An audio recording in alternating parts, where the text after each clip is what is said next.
Saludos amigos, muy buenas noches. Estamos en Teleasturias, estamos en una televisión libre que piensa, que dice, que hace y que trabaja por la libertad de expresión. Algo que algunos no entienden. Antes de nada, quiero que vean este cartel, que supongo que habrán visto en muchísimos programas y en algunas pegatinas, pero quiero que lo vean detenidamente. Es el alegato a favor de la libertad de expresión. Miren, matar al mensajero es posiblemente una de las peores decisiones que puede tomar un político, o que pueden tomar los políticos, porque todo se vuelve en su contra. Y si no, el tiempo. Acuérdense, todo se volverá en contra de quien intenta acallar a los medios de comunicación. Señoras, señores, comenzamos. Y yo hoy lo hago con un buen tipo. Cuando dices eso, lo dices absolutamente todo de una persona. Hoy tenemos al alcalde. El alcalde, sí. Porque todo el mundo le conoce como el alcalde. Don Luis Riera Posada, muy buenas noches. Buenas noches, Carlos. Claro, es que todo el mundo te conoce como el alcalde. Bueno, es una costumbre que cogieron, posiblemente porque era el primero, esto democráticamente elegido. No, dejé de ser el señor alcalde para ser el alcalde, el vecino de la puerta de enfrente. Es que siempre fuiste el vecino de la puerta de enfrente, porque siempre estuviste en la calle. De eso hablaremos un poco más tarde, porque tú vivías bueno, tu vida, incluso dentro de ese periodo que va del 79 al 83, se desarrolla en la calle. Tú estás en tus tertulias, te tomas el café en tu sitio, te juegas tu partida, etcétera. De eso hablaremos dentro de un momento. Pero naces en Infiesto. Posiblemente, no sé si por accidente no, o porque mi padre era no, funcionario, era secretario judicial. Y nací en Infiesto, de madre carballona, y que me arrastró siempre a Oviedo, donde estaba siempre que podíamos, veníamos a Oviedo. No reniego en absoluto, y al contrario presumo de ser también magüetu o piloñés. Pero mi mayor timbre de gloria es ser Carballón. A los 13 años vienes a Oviedo. A los 13 años vine para Oviedo, a la número 1 de la calle de Foncalada, que estaba abriéndose, y desde entonces, nada, hace muy poco tiempo, hasta ahora sigo viviendo en la misma casa. Es que no cambiaste. No cambié. Hay que ser fiel a su destino. Yo nací en esa calle de Foncalada, y ahora que estoy solo en la casa, se me planteó alguna vez la idea de cambiar, buscar un apartamento nuevo, pequeño, pero qué va.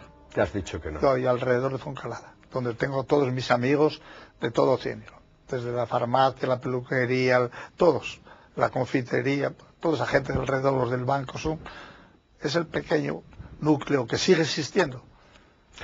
Te llaman el alcalde, pero también Luisín, ¿no? Sí. Sí, además yo, en un momento que hasta cierto punto alguien lo criticó, a mí me gustaba. Yo, como era niño único, era muy mimado y siempre me llamaba Luisín, todo el mundo. Y cuando llegué a ser alcalde dije, bueno, ahora me llamarán Don Luis, ¿qué va? Todo el mundo me sigue llamando Luisín, y es maravilloso que me sigan llamando Luisín gente que lógicamente no tendría que por qué llamarme Luisín, porque apenas si me conocen, a lo mejor viejos guardias municipales que me conocieron cuando llegué de alcalde, gente de amigos que me llaman Luisín, adiós Luisín, y a mí me encanta, porque yo tengo el vicio maravilloso de que me gusta saludar, porque cuando saludas a alguien y no es una cortesía, no soy hombre cortés, como el cura Calellero y el sol madrugador.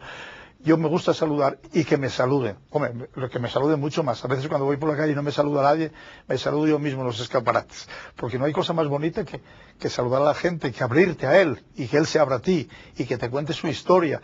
Y es maravilloso. Hoy día se perdió la sonrisa y es una pena que se pierda. Abogado, político,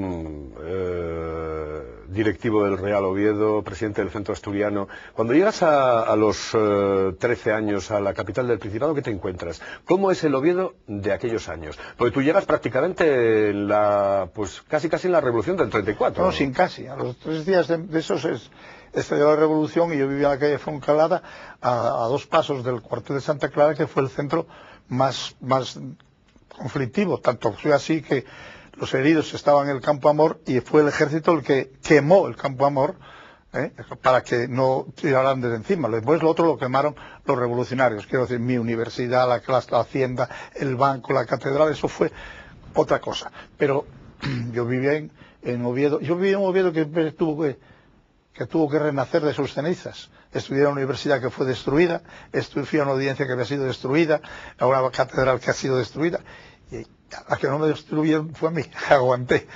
¿Cómo era eso, Oviedo? Es decir, ¿dónde se podía tomar algo? ¿Dónde podías ir a dar una vuelta? ¿Qué era lo que hacías? A los 13 años, a 14 años comprenderás que no iba a ningún lado, iba al colegio de los maristas, que fui muy poco tiempo, y entonces casi no me acuerdo decirte que ese paso después vino la guerra, que de alguna manera convulsionó todo, y entonces... ¿La guerra te coge en...? No, la guerra me coge en Celorio.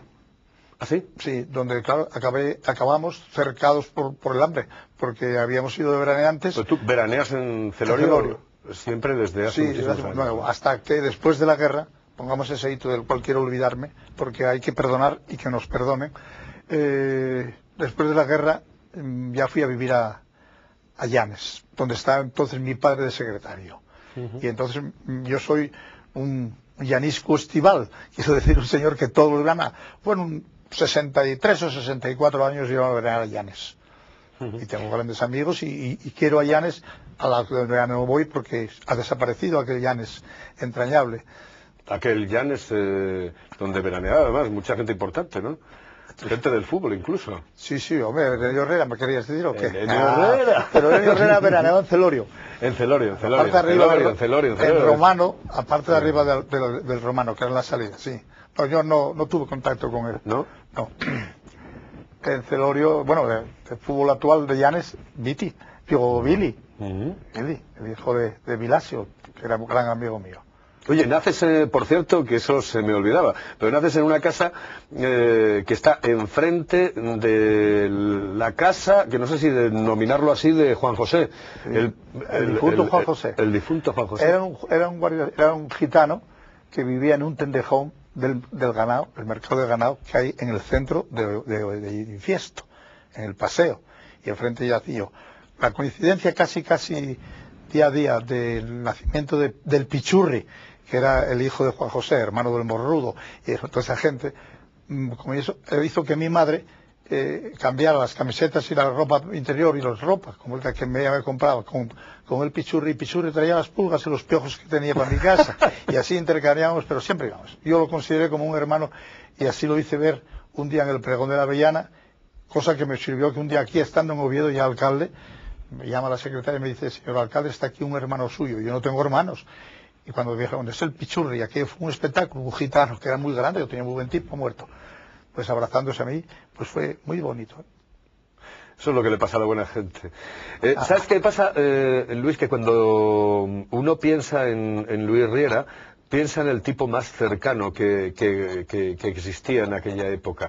Después hablaré de la diferencia entre los políticos de aquella época y los políticos de ahora, porque de eso tenemos que hablar. Pero quiero que me expliques, antes de nada, ¿por qué te metes abogado? Si te digo lo creerás. Yo me gustaba ser médico, y porque mi padrino era médico, pero en Oviedo no había facultad de medicina, y mi padre no tenía dinero para mandarme a estudiar fuera. Y entonces estudié abogado. Y me enamoré de mi profesión de abogado, más de lo que se puede pensar. Y me siento por encima de todo abogado, y fui 50 y tantos años abogado libre en ejercicio, no abogado de mis clientes. Porque ser abogado es maravilloso. Es maravilloso porque creo que hoy día no, pero entonces sí. Llega alguien a tu casa con un problema, y usé una frase que me explicó una vez Dimas, aquel médico famoso del Entrego, que le preguntaba qué era lo primero que había que tener en el despacho de un médico, y yo decía que también en el abogado. Un abogado tiene que tener en el despacho, lo más elemental, lo primero, una silla, para que cuando llega aquel paisano o aquella paisana angustiada, diga: siéntese, ¿qué pasa? Y entonces rompe, y entonces ya no eres distinto, y entonces tu cliente, cosa que no entienden los jueces y los magistrados, que todavía ellos lo conocen cuando llega a la sala, pero sus problemas íntimos y personales los conoce un abogado que viva esa experiencia. Y yo comprendo que, se lo dije también al fiscal de Tampa, fiscal del Tribunal de Tampa Superior, que me dijo que él también era abogado. Dije, no, perdóneme señor, usted es fiscal y usted es un jurídico, no es un abogado. Un abogado es un señor que defiende la verdad, la suya, lucha contra la verdad del otro. A veces le dan la verdad, consigue la verdad del juez y algunas veces consigue la verdad. ¿Qué tipo de abogacía te hizo estar más ligado a la gente? Es decir, a los problemas... El penal. ¿Sí? Sí, siempre se me dieron mal los números. Y el penal sí, que la gente vive momentos muy dramáticos y no hay, yo creo que no hay, bueno, sí los hay, pero la mayoría son desgraciados más que malas personas, y a los que la circunstancia les obligó a vivir así. ¿Tuviste que defender lo que no querías? Sí, no, hubo algunas veces que me opuse, pero yo he defendido mucho todo. Últimamente, en una temporada, me llamaron ya el abogado de los gitanos porque tenía una serie de gitanos como en Gracia, como la de Pichurri, como todos que venían a verme con sus nietos, con sus hijos, hasta que se metieron los gitanos en la droga, que entonces ya se los estropeó a los gitanos. Oye, Luis, ¿la abogacía es un paso importante para entrar en la política o no? Hombre, yo creo que sí, porque el abogado primero tiene que tener facilidad de palabra, tiene que tener facilidad de réplica, tiene que tener cosas que no tienen hoy día los políticos, y que me perdone si alguno lo tiene, tienen que tener la humildad que coge siendo abogado. Porque tienes que ser muy humilde para soportar que un juez que a lo mejor vio 3, 12, 14 asuntos en aquella semana o aquel día y lo despacha en 20 minutos creyendo que sabe más que tú, que lo has estudiado a lo mejor horas enteras. Entonces, y si te fallan en contra, tienes que admitirlo con la humildad de que es así lo manda la ley. Sin embargo, tú nunca fuiste político y te metes en política. Yo no sé. Bueno, por vanidad. Yo estaba en México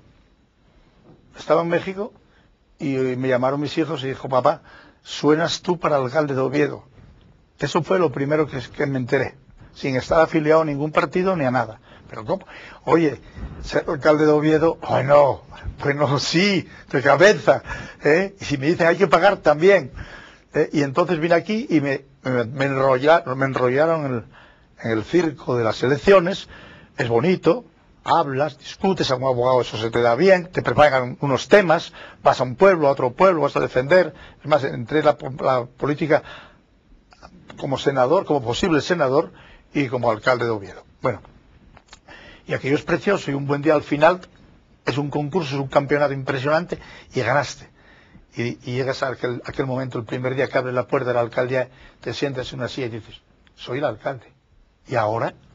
Porque claro, nadie te dio cursillos. Yo no sé lo que tiene que hacer un alcalde. ¿Qué impresión te dio cuando te metiste allí? Horrible, pero yo debo ser muy responsable porque, bueno, verás, a mí me molesta mucho hablar de mí mismo porque, sobre todo los viejos, tenemos ya la nostalgia, lo nostálgico, que cualquier tiempo pasado fue mejor. Ya, pero este programa es para hablar de ti. Que no es mejor. Quiero decirte, te dicen, oiga, digo, con entera sinceridad, yo quiero que esto que hoy me conoces sea sinceridad por encima de todo.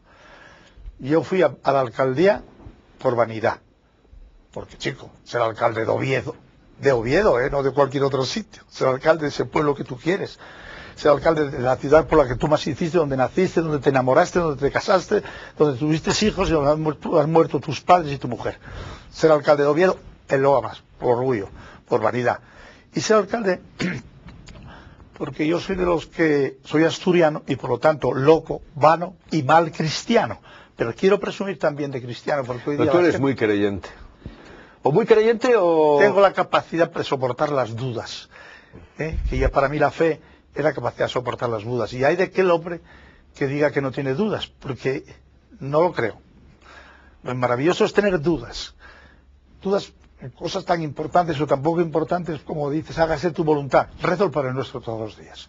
Hágase tu voluntad. Y a veces te debes decir, sí, pero Señor, que la voluntad tuya se acomode un poco a la mía. No me mandes este ictus, que yo estaba muy bien con los dos piernas funcionando. Eso sí. Y entonces, si eres cristiano, yo pienso, no voy a hacer una apología del cristianismo ni del catolicismo. Cristiano o católico es aquel Señor que ama a sus semejantes. Pero, ojo al Cristo, que sirve a sus semejantes. Porque si coges el Evangelio, Cristo vino a servir. Es a servir. Y entonces, ¿dónde puede servir al público? ¿Dónde puede servir mejor en la gente de Oviedo? Siendo presidente de un equipo de baloncesto, siendo su vicepresidente o lo que quieras de fútbol, siendo presidente de esto, sí, también, pero en una alcaldía más. Tú fíjate donde la alegría que te da hacer un servicio tan estúpido, tan miserable, y es una de mis anécdotas que cuento con más cariño, que un día se abre la puerta y me dice la secretaria, hay aquí un señor que quiere hablar con usted, que pase. En aquel entonces, felizmente eran otros tiempos, se permitía ese lujo, no había guardia municipal en la puerta. Pase, y entra un señor mayor, posiblemente a lo mejor era más joven que yo ahora, aterrorizado en aquel despacho tan lúgubre de la alcaldía. Siéntese, ¿qué pasa? Y dice, ¿usted sabe la calle Longoria Carvajal? Sí, hombre, tengo el despacho enfrente. Hay un solar donde está esa casa nueva que tiene el ascensor por fuera, en la calle Longoria Carvajal. Y salen 3 ratas a las 12 de la mañana todos los días. Que es una vergüenza. Dijo, eso es muy fácil. Llamé al ingeniero. Oye, hay que ir a desratizar la calle. Dijo, bueno, sí, no, ahora. Ahora. Además, aquel ingeniero no tenía más que mandarlo atrás. Y aquel paisano que estaba delante de mí se rompe y se a llorar. Pero ¿qué pasa? Nunca creí llegar a la alcaldía, que me recibiera, que no me preguntaran nada, que me lo arreglase, no lo creo, y además cuando lo cuente en casa tampoco me lo van a creer. Y esa es una anécdota maravillosa. Hablaremos, porque la cercanía de los políticos de antes a lo mejor es distinta a los de ahora. Hablamos de la época antes de llegar a meterte como político y a que te embarquen en el tema de la alcaldía. ¿Dónde te tomabas los vinos? ¿Dónde te tomabas las sidras? ¿Qué hacías, Luis? En principio, cuando ya empecé a ser persona, puede decirse, casado y vivir, o vamos, todavía soltero, en Oviedo, tomaba el café en la tertulia influyente, en el Paredes, con Ricardo Vázquez Prada, con Tomasín era, Rima y Pirandelito II, y con los ovejeros, y con todo aquel grupo que en el Paredes se hablaba de todo y se sabía todo, y en aquella terraza por donde la gente que pasaba era despellejada o aplaudida. En el Paredes todos los días, el café. Era donde arreglabais la historia. Sí, arreglábamos la historia y jugábamos al parchís. Un duro gustaba la partida de parchís. Después yo iba a casa Noriega, que era el Santa Santorum, ahí en la calle de San Juan, hasta que se cerró Casa Noriega, y entonces pasamos a los obetense de este. En una tertulia muy bonita, en la que había médicos, abogados, había paisanos. Y bueno, yo quería algo importante, y un día hubo un paisano que me dijo, yo a usted lo conozco. Dijo, ¿de qué me conoce usted? Dice, usted y el huelu de Lucas. Conocía a mi nieto más que a mí. Bueno, ahí, a Noriega. A Noriega, después a casa Serafín. Tenías Paredes, Noriega y Serafín. ¿Qué más había? Hombre, después ya... Serafín en el Obetense. Después ya, pues, lo lógico que se hacía en aquel entonces, ir a comer a la Campana, ir a comer a Marcelo, a Conrado, y sitios esos así, a la Gran Taberna. Y bailar nada, porque no bailas. No bailaste nunca fui capaz de montar. Por cierto, hace otro día traían en la anécdota que el alcalde inaugura como un vals la fiesta de los periodistas en Bochum. La verdad es que sí fui a inaugurarla porque me invitaron, porque cosas de esas raras, todo el tiempo tengo ganas de darme algo de lata. A mí me invitó el presidente de la Asociación de la Prensa de Bochum, pero el alcalde, Jaque, pues dijo que sí, que iba allí, pero al hotel no, que iba a su casa, y de ahí subimos mi mujer y yo alojados en la casa del alcalde. Inauguraron la fiesta y dicen que el alcalde rompió con un vals. Eso es una falsedad. ¿Quién te mete en la política? Yo qué sé. ¿Es tú mismo o bueno, a mí me llamó, ya te digo que la noticia la supe posiblemente por un chivatazo de un periodista. No, hombre, pero alguien tiene que introducirte. Bueno, pues ¿cómo se llama? Pumarino. Y Pumarino, que era el que entonces manejaba principalmente. Sí, que fue el jefe de UCD en aquel entonces. Y yo me dijeron, ¿te propone el UCD? Y bueno, muy bien, no sabía lo que era aquello. Evidentemente fui a UCD con la certeza, o con menos con la ilusión, de que era un partido de centro, donde ya se podía mirar uno a otro, sino no mirarse de reojo, no ser de derechas ni de izquierdas. Claro, puede ser que haya sido una utopía, no se ha logrado del todo, pero yo fui porque sí, era de centro. Y en efecto, aquel centro que yo tuve el honor de estar en él metido, era una gente extraordinaria. Era una gente que el 90% tenía su profesión aparte, terminaron su estatus político y se marcharon a vivir de su profesión, como hice yo. Pero qué distinto era la política de aquellos años a la de ahora, ¿no? Sí, porque ahora, con todo el respeto, para el 90% es un modus vivendi. Hoy hay una profesión que se llama político. Y en el ayuntamiento que yo presidí, vamos a bajarlo a la humildad, no había nadie que viera la cultura. Es más, se puso los sueldos, de los cuales yo renuncié y no tuve, y lo cual no me parece una tontería, pero tampoco tiene ninguna importancia, es ya pasado. No ibas por los sueldos, ibas con una idea, y éramos, yo provocaba mucho a Venceslao, socialista, y le decía, si tú eres José Antoniano, ¿cómo que José Antonio? Sí, tú estás como José Antonio, que parecía ser profundamente ingenuos. Entonces, tú eres un ingenuo y yo otro ingenuo, si vamos a creer eso. Porque claro, te das cuenta que después vienen todos esos... Yo creo que en la primera época de UCD eso se toleraba. Y comentábamos hace un rato tú y yo... Sí, pero vamos a ver, tú eres el único, yo no sé, supongo que uno de los pocos alcaldes que designas concejala de la vivienda a una comunista, concejal de Hacienda a un socialista. ¿Y por qué no? Que me parece perfecto, pero digo, es que esto que estoy contando a lo mejor no se lo cree la gente. Eran los más adecuados. Yo al fin y al cabo, un alcalde... Vamos, que sí, lo que quiero decir es que aquello era completamente pero distinto. Mira, posiblemente, a lo mejor... Aurora Puente, Venceslao... Y Venceslao. López... Y Ludivina, que era... Ludivina también. Tenías pesos pesados dentro de la política. Maravillosos. Aurora Puente, aparte de una preciosidad de mujer. Una preciosidad de mujer, era una mujer culta. Te puedo contar anécdotas. Mira, Aurora Puente... Que era Partido Comunista, ¿no? Partido Era Izquierda Comunista, sí, Unida, era ella y Comunista. Silvino. Y después marchó Silvino y entró Nebó. Pero Aurora Puente era una mujer que estudiaba los asuntos, uno o dos, y eso los llevaba muy bien y los defendía con uñas y dientes. Pero era tan demócrata o más que nadie. Porque a veces me decía, Luis, mañana me voy a poner en esto y en esto y en esto, y salgábamos y yo, mira, Aurora, esto no va, que lo discutas conmigo, que no te lo voy a apoyar, de esto otro vamos a discutirlo. Y se resolvía y había una manera de ser totalmente distinta. Y un día que había unas personas que estaban ocupando indebidamente una casa en la Tudela de Agüeria, pues Aurora y yo estuvimos a punto de ser procesados, por lo menos se hicieron diligencias porque echamos a aquellos señores que estaban allí, porque no había casas que dar. Pero te voy a contar una anécdota personal. Aurora Puente, tocada por el cáncer, sabía y cansó de defenderse del cáncer y dejó. Estaba yo recuperando de una operación de hernia de hiato en el Limanes y apareció Aurora Puente, comunista y no creyente, atea.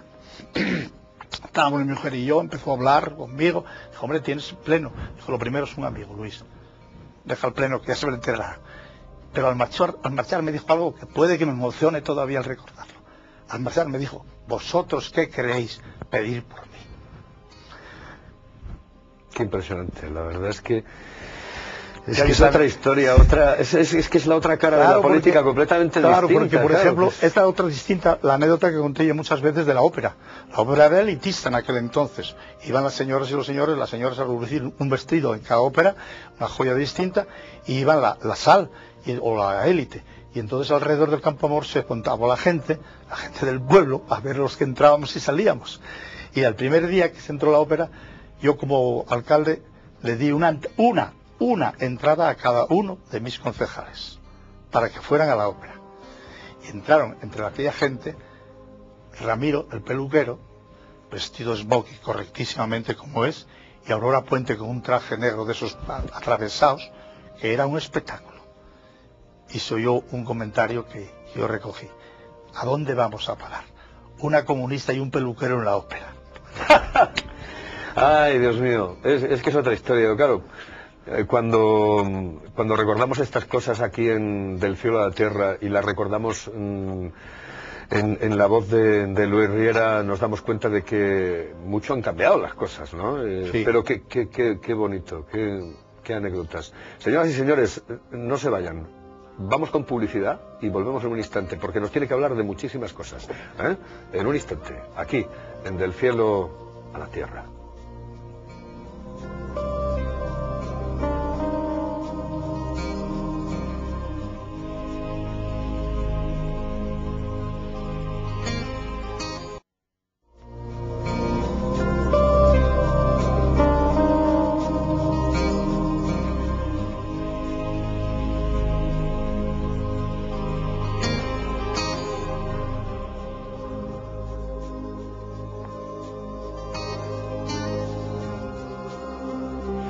Aquí continuamos en Del Cielo a la Tierra y con don Luis Riera, con el alcalde, porque así le conocemos en la capital del Principado. Luis, me estás hablando de Aurora Puente, pues un político importante en esa época de transición en España, porque realmente estamos hablando del 79 al 83. Había otra persona dentro de lo que era la oposición, que era Venceslao López. Con él López. Mantienes... Mantengo una amistad con él, con su mujer y él conmigo. ¿Y por qué surge todo esto? Porque mira, y no me canso de decirlo, yo sé que políticamente alguien me lo tiene censurado, porque para mí fue uno de los políticos socialistas más honrado que yo conocí. Bueno, y Emilio Barbón, pero esto ya no era de esta zona, era otra cosa de abogado. Venceslao es un hombre que hay que partir del supuesto de que cuando llegó al ayuntamiento era Paquín el de la sastra, es decir, un prototipo de familia humilde económicamente y políticamente emborrachado de socialismo. Y el hombre cogió el ser concejal, trabajó en los presupuestos, porque era el que más sabía, como dije yo en broma cuando el gobernador me llamó y dice: no puedes poner presidente de la Comisión de Hacienda a un socialista. Digo, yo soy el alcalde y pongo a ese porque es el que sabe multiplicar por 7, los demás tenemos problemas. Y ahí sigue, y yo tuve hacia él una concesión enorme. Él atacó terriblemente. Nunca, ni él ni yo, hemos tenido una palabra malsonante el uno para el otro. No, un problema grave, digo, políticamente con el tema del campo de fútbol, por ejemplo, ¿no? Sí, problemas muchos. Y el presupuestos. Venceslao era un hombre que se quedaba encerrado en el ayuntamiento hasta las 2 o las 3 de la mañana preparando los asuntos. Y claro, para mí era el enemigo político, pero correcto. Y para mí tiene un trauma, que sigue siendo socialista después de las faenas que le hicieron los señores del AMSO. Porque tú sabes que era secretario del AMSO y un buen día se encontró con la puerta cerrada y lo habían echado.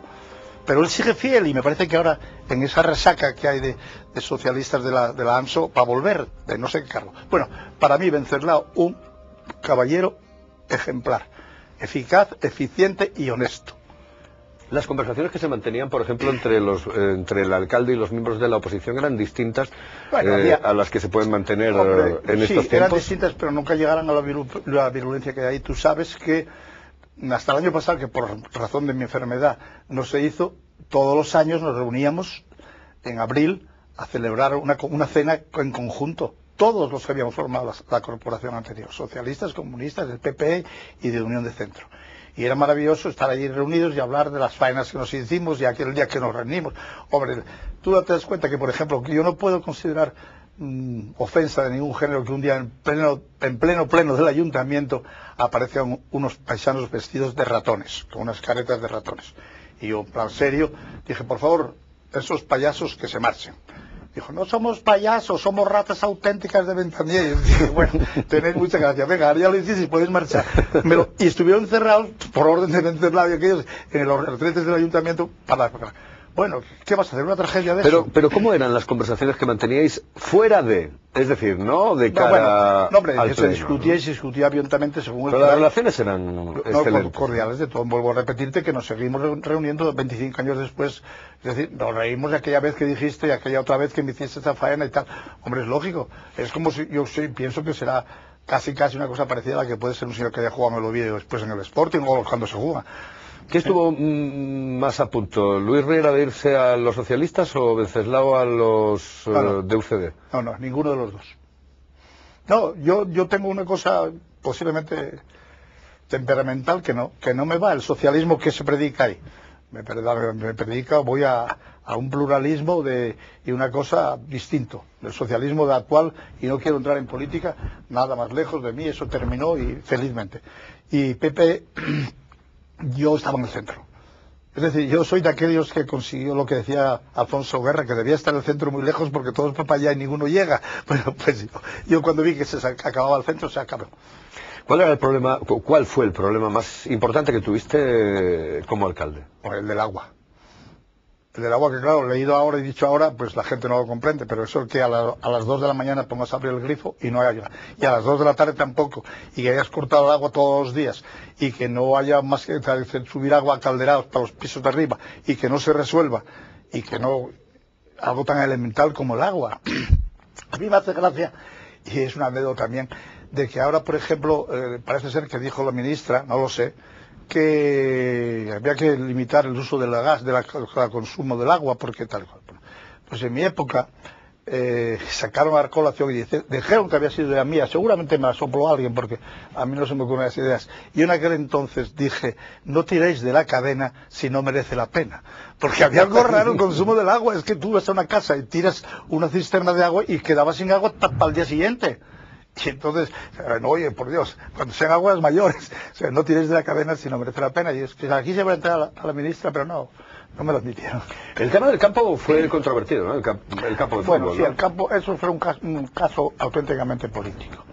Date cuenta que yo como alcalde, y lo dije muchas veces, a mí se me ponían los pelos de punta a pensar que yo podía comprometer el presupuesto municipal enflaquecido al máximo por hacer un campo de fútbol para 10.000 señores que en Oviedo venían a ver el fútbol, contándolo con los de Oviedo, y había otros 100.000 de Oviedo que no iban.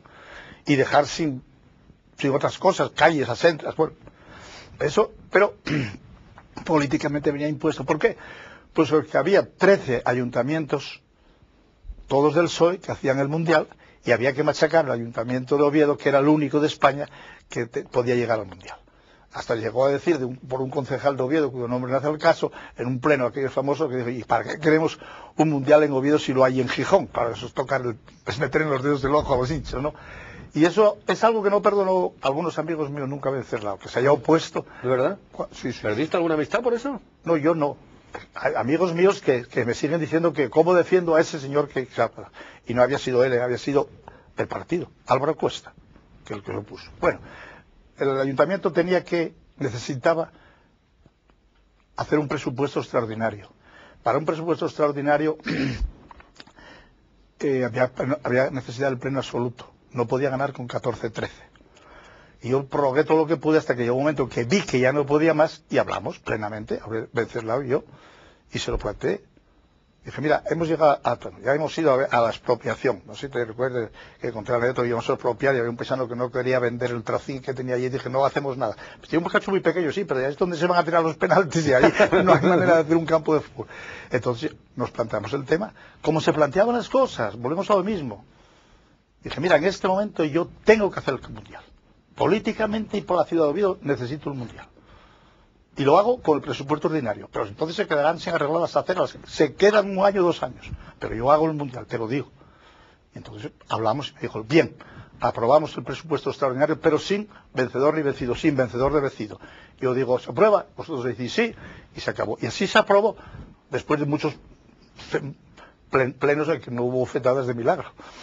¿Va a haber algún partido que se parezca o que sea como UCD? Que si lo va a haber. Hombre, ¿Lo hay? No, en este momento yo creo que no. Bueno, yo sigo la prensa nada más, los medios de comunicación. No estoy metido ni me trato con ningún político. ¿UCD es irrepetible?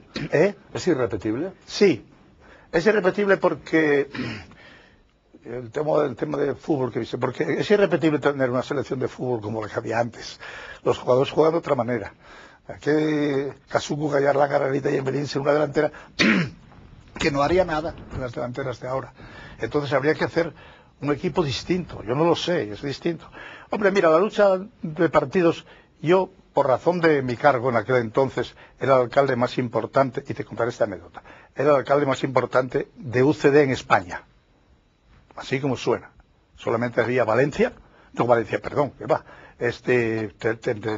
Tenerife y del PP, el de Santander.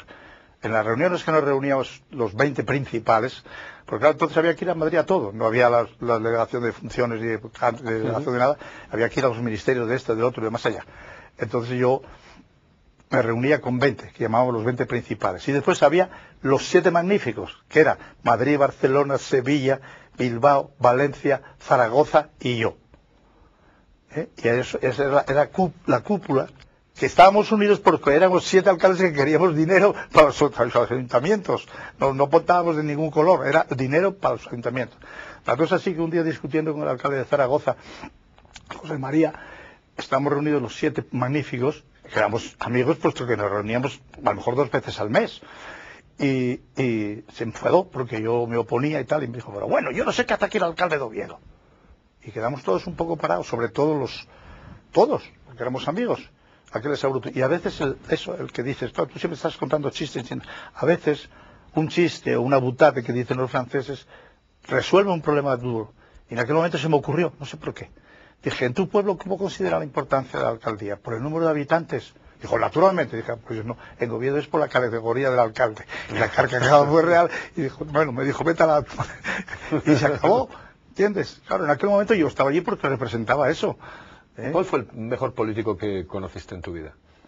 Bueno, a qué nivel no lo sé, yo no me considero capaz de... Hombre, yo creo que a Adolfo Suárez le pasó un poco lo que me pasa a mí en todos los sitios donde fui, que estuvo rodeado de un grupo de gente que valía más que él, como me pasó a mí en el Oviedo, como me pasó a mí en el Centro Asturiano, como me pasó a mí en la SOF. Siempre tenía al lado mío gente que valía más que yo, y eso arropa mucho. Pero claro, el que llaman alcalde cabrón es el alcalde, y el alcalde fenómeno es el alcalde. Y hay una serie de gente que trabaja maravillosamente. Yo te podría estar hablando de directivos que tuve en el Centro Asturiano, de directivos que tuve, de concejales que tuve en el ayuntamiento, maravillosos, que si no hubiera sido ellos yo no hubiera podido hacer nada. Porque también yo me encontré con lo del transporte, con el plan de urbanización del Oviedo, y gracias pues eso, a gente que ayudaba de una manera maravillosa. ¿Dónde lo pasaste peor, en la política o en el deporte? Porque fuiste directivo del Real Oviedo. No, yo en la política no lo pasé mal. No lo pasé mal porque tenía la posibilidad de hacer lo que pensaba que tenía que hacer.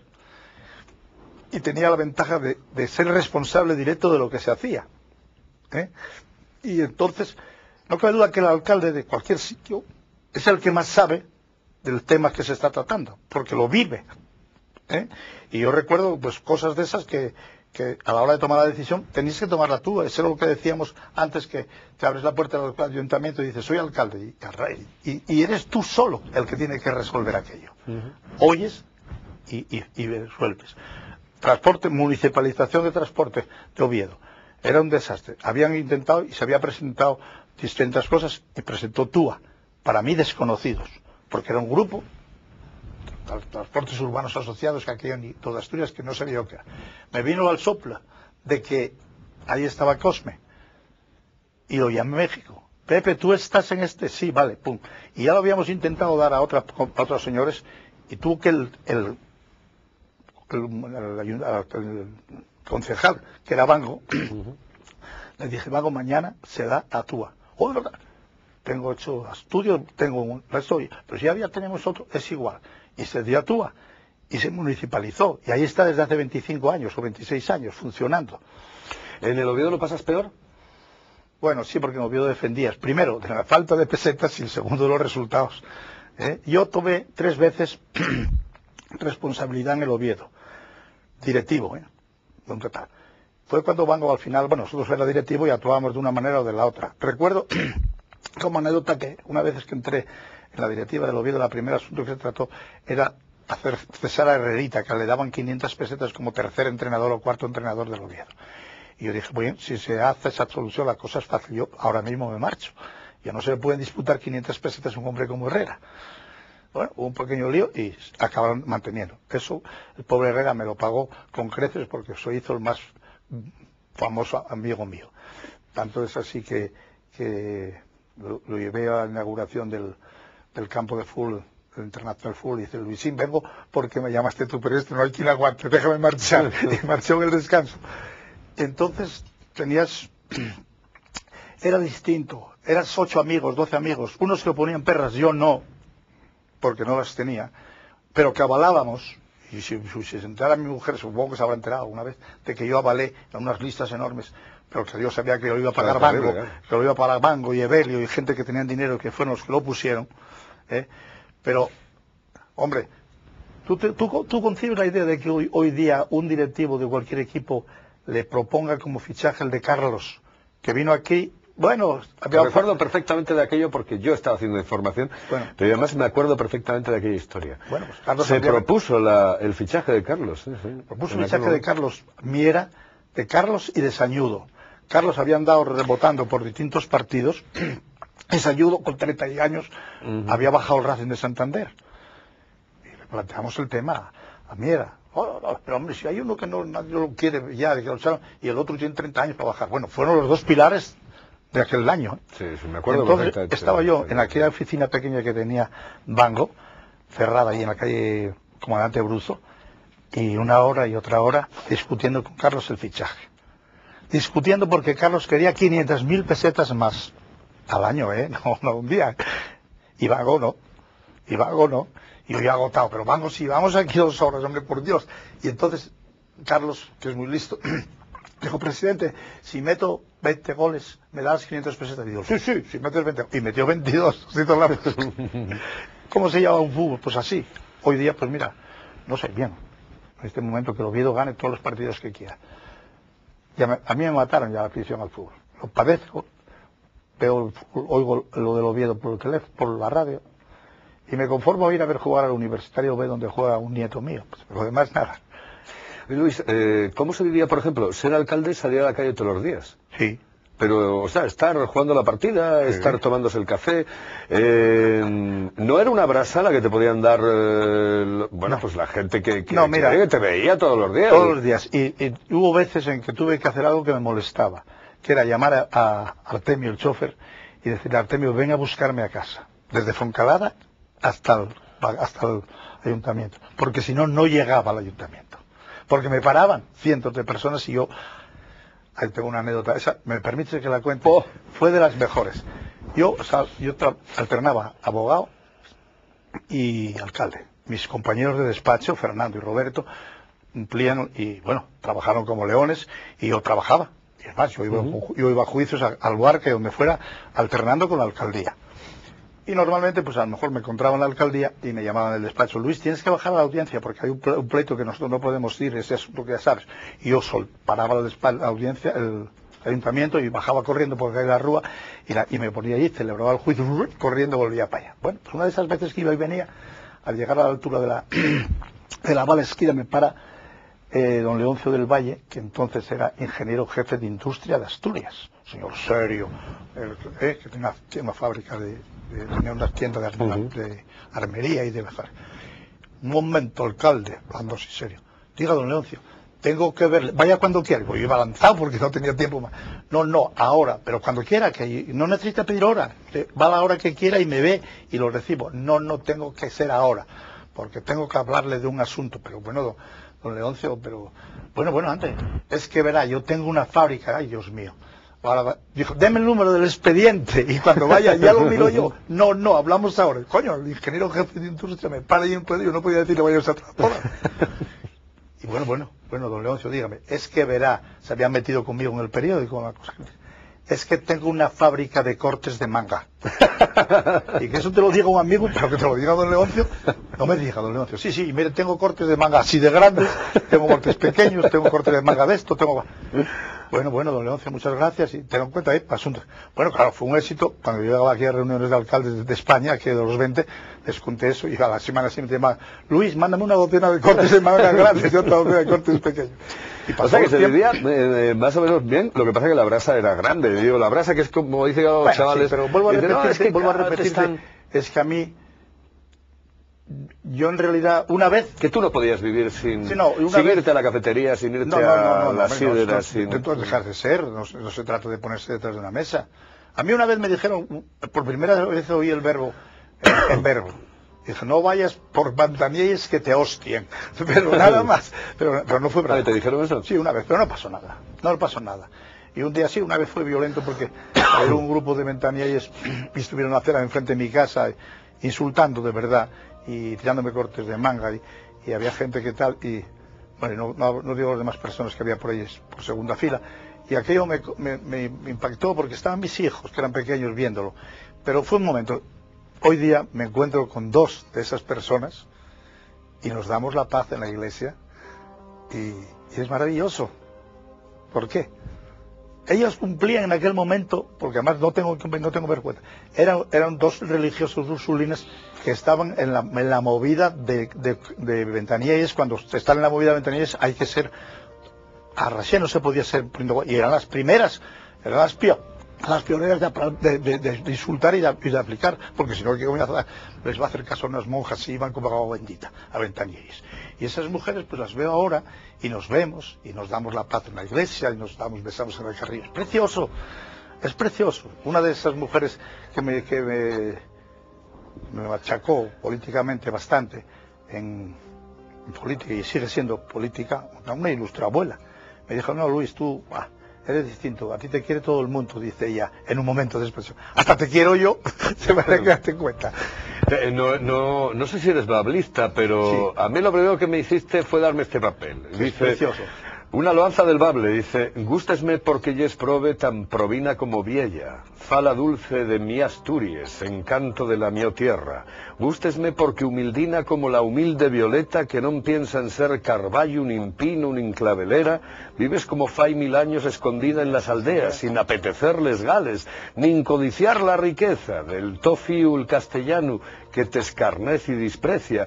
No eres bablista, pero sin embargo... A mí me gusta hablar en bable. ¿Te gusta hablar en bable? En un bable entremecido, como digo yo, en que se mezcla el bable que yo aprendí en Infiesto, de Río y Pelu y Nenu, el bable de Oviedo, que es distinto de Carballón, aquel que dice el Oviedo, siempre estáis diciendo sí, hombre, sí, contesta, no, no, quiero decir el Oviedo, el bable de Oviedo. Después tengo el bable de Llanes, que es un bable distinto, de la Chaspirada y Jorno y Jambre y Giu, y tengo el bable de los pastores de los lagos. De esos hay que hablar aparte, dicen jae, y dicen palabras que no tienen traducción ninguna. Y entonces cuando yo escribo de eso, según me venga, te considero, no estoy. Y tengo una pieza maravillosa que es el Evangelio de San Mateo en bable, de don Manolín, que está por los bibliófilos, que mandó el príncipe Bonaparte inscribir a toda España, a todo el mundo. Es un bable, un Evangelio de San Mateo que dice Jesucristo: escurre la mano y luna quedó como la otra, y así, es una maravilla. El bable que hablamos en casa, eso es precioso. Lo que yo me hace muy difícil es que te digan que, a mí me gusta decir no hay en foto, porque sé lo que entiendo, pero cuando me dicen que en contu, que siempre hay un árbol, un palo que sujeta desde abajo, o sufijo, pues te dicen, es que eso se llama sofitu, que hay un palo que sujeta desde abajo, que hayan intervalos sofitancias, y que te digan que es la argumentación. Yo nunca utilicé sofitancia, dije de un sofitu cuando ponéis un palo, un urcallo para aguantar. Yo no me meto con ellos porque un gran amigo mío y que me escribió cosas muy bonitas, y leí del otro día de él el pregón de San Pedro en esto, es Luis Xabel, y su hermana, son gente encantadora, y son asturianistas hasta morir. Eres un buen tipo. No quiero. Eres un buen tipo. No hagas caso, un día... Me voy a decirte, hay dos cosas en las que coincide la gente con la que he hablado estos días antes de hacer el programa, porque, bueno, y además ya lo habíamos anunciado, de que queríamos hablar contigo, etcétera, etcétera. Decía que eras un tipo muy cercano. No sé si es difícil o si es fácil, pero te prometo una cosa. Yo creo que a todos nos gustaría que la gente que nos gobierna estuviese cercana. Bueno, es lo que dije antes, que para mí es una obligación evangélica, es una obligación de cristiano, estar cerca de los demás. Dice, al atardecer de la vida te examinarán de amor, porque eso yo creo que yo estoy muy tranquilo de que voy a ir al cielo, porque Dios lo pasa mejor, presta y más cuando se salva un pecador que cuando se... Esto, y abriránme la puerta para entrar. Aunque queda la puerta allí esperando que vayáis viniendo, y digo, no, dejadlo pasar, señor, que lleve buena gente. Pero no hagas caso. Un día un amigo mío hablaron mal de él, y en mi presencia, yo los corté, dije, no lo consiento. Y entonces alguien dijo, oye, fulano, hablaron mal de ti el otro día uno, y otro habló bien. Y dijo, ¿quién habló bien? El que habló mal allá. Dice Luria, dice, él no vale, y amigo. A lo mejor es eso, tú dices que yo soy bueno porque no vale, Carlos, y es amigo.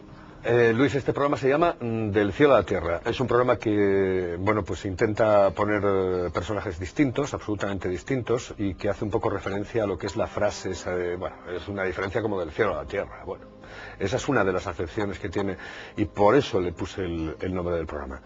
En el cielo nos está viendo tu mujer, en la tierra estás tú, estamos nosotros. Muy buenas noches.